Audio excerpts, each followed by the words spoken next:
Hi, I'm Mark. I'm a marketing consultant. I was using Microsoft Excel and then switched to Trello. And for more reviews like this, just click below. Both of these business products help me solve the problem of being organized. I could either be organized by numbers or it could be organized by leads I'm working on. Trello is brilliant for keeping track of leads that I'm working on, particularly to remind me of when I need to chase people up. Excel is great in terms of storing information, particularly when you want to add numbers up. That's where it works really well. So in terms of getting up to speed with Excel, fairly simple, straightforward. It's really just a case of open up the document, start entering in the details that you need, line by line, sheet by sheet, no problem at all, very simple.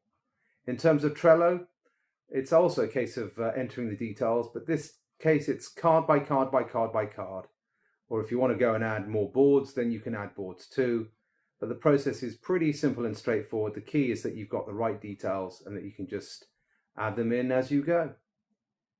The thing that I look for most is ease of use, obviously, the ability to access the information both on desktop and on mobile. That's actually where Trello wins out over Excel. And the other bit is that the ability to integrate with other apps that I'm using as I go through my day.